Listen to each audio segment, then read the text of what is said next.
and apply each of these.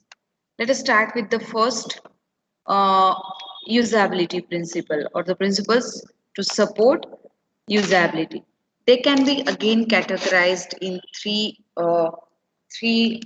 steps or three parts, I could say, among which first is principle of learnability, second is principle of flexion with that system and should achieve maximum of the performance.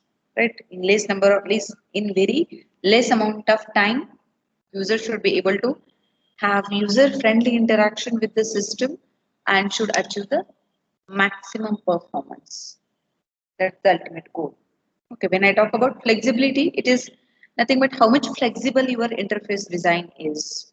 Or are there more than ways, more than one channels to which user and system can have communication with each other, or user and system can exchange the information in more than one way or in more than one channel or more.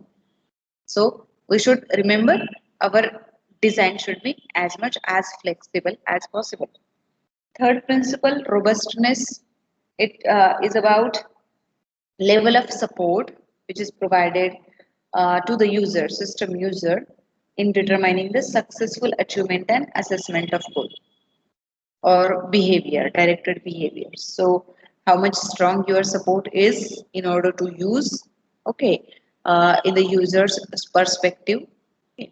And if you remember, we have discussed the design is nothing but achieving the goal by keeping in mind some constant.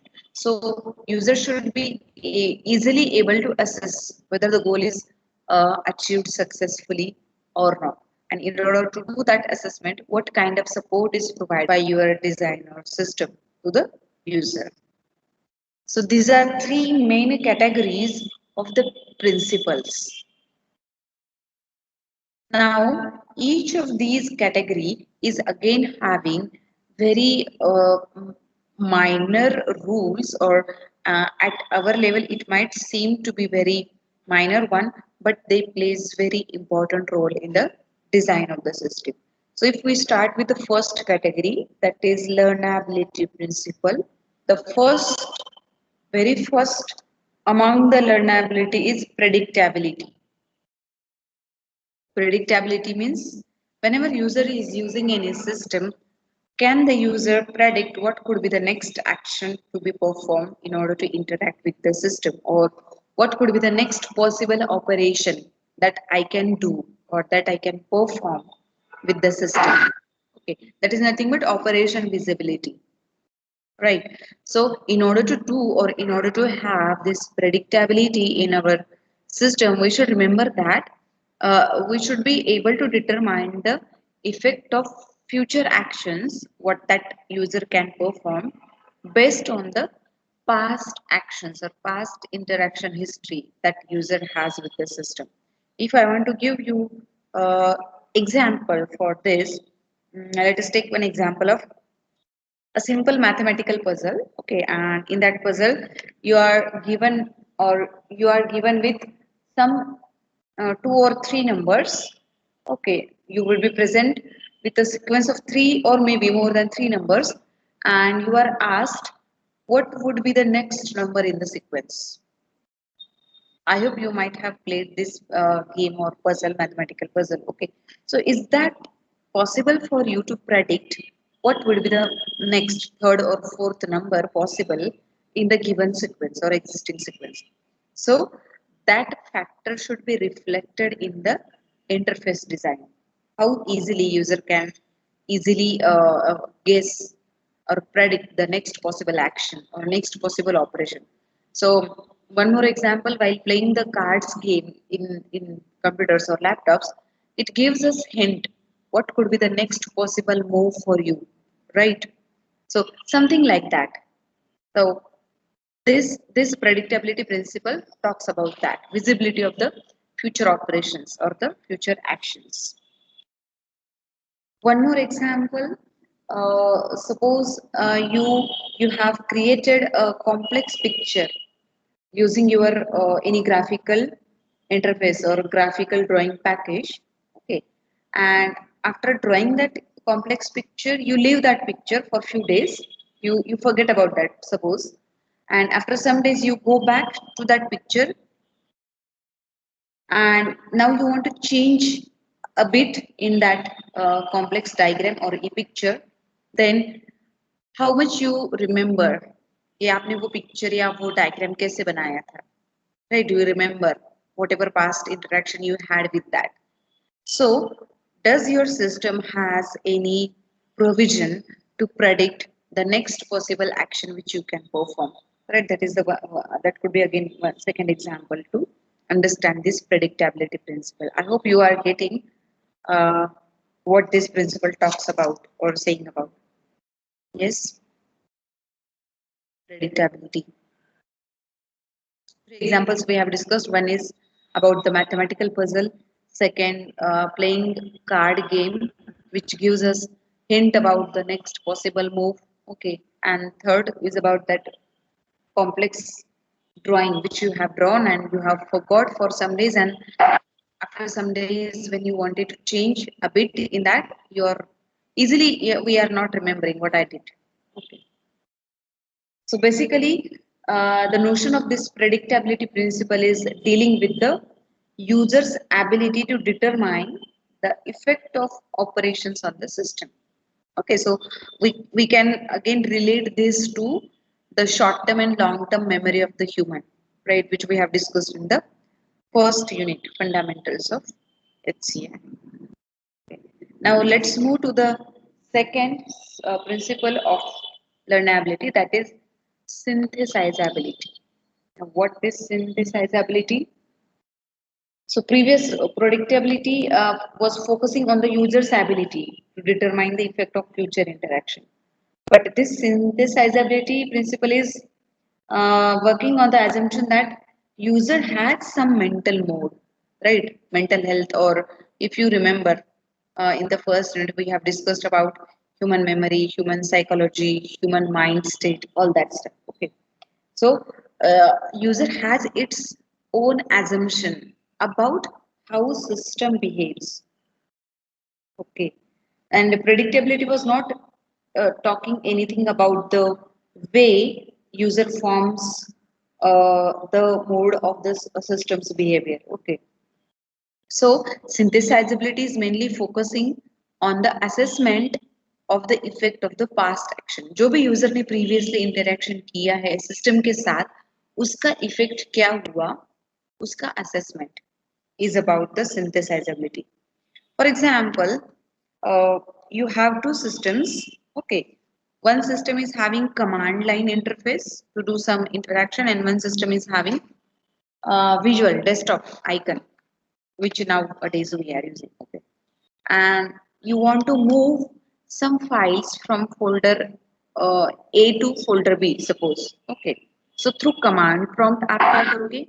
Maybe you will use some commands like to change the directory cd, or to change check the current path pwd command, and जहाँ भी आपको वो folder destination folder में copy करना है, you will follow the path of the directories. Okay, in command prompt.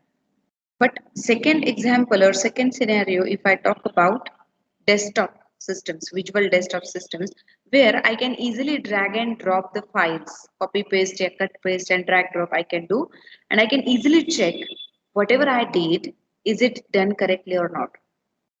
जैसे कि मुझे फोल्डर ए से फोल्डर बी में कुछ फाइल्स ट्रांसफर करनी थी, तो I will go to folder B directly by double clicking and will check, are those file now visible in folder B or not, right? So that is easy in visual desktop systems, but is not as easy in the command line interface.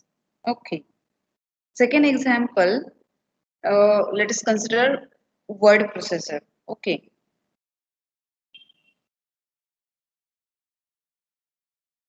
let's take the example of word processor, and what you have done, somewhere in the doc file, you have written the keyword the double or repeated maybe twice or thrice.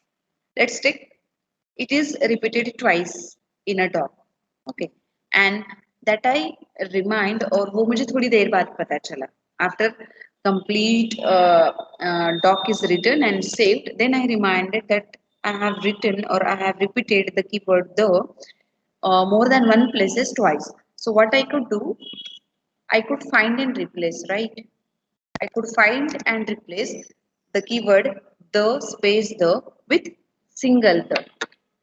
Are you getting? So what that word processor will do? आपका past action था जहाँ पर आपने repeated keyword लिखा and now you used this replaced menu which is there in the word processor and which has completed the task. Okay, but what may happen? इसका एक drawback या limitation ये हो सकता है कि somewhere somewhere it may do it wrong. For example, let us take example कि आपके document में एक sentence है we will prove the theorem something like that. Okay, इसके आगे कुछ लिखा है suppose. First part of the sentence is we will prove the theorem and my point here is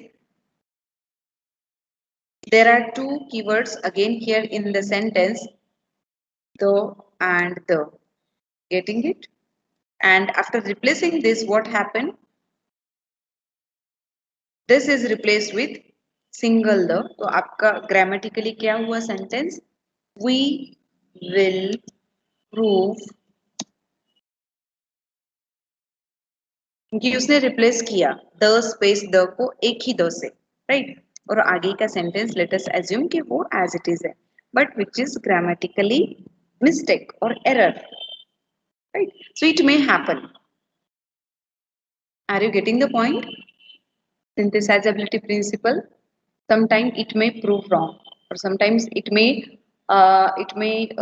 what leads to some typing errors okay इसमें और एक factor या point है जो हमें कंसिडर करना चाहिए principle of immediate honesty versus eventual honesty अभी इमीडिएट मतलब जो मैंने फर्स्ट एग्जांपल डिस्कस किया शिफ्टिंग या transferring the files from folder A to folder B तो जो विजुअल डेस्कटॉप वाला इंटरफेस था उसमें immediately I was able to assess whether the effect is done correctly or not, right? But in case of command line interface, it was not immediate.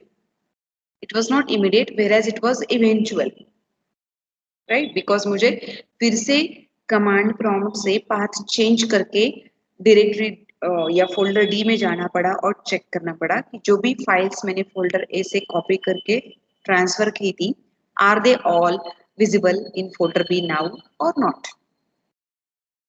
Okay, so what is the confusion? The immediate principle of immediate honesty is better than over the principle of eventual honesty.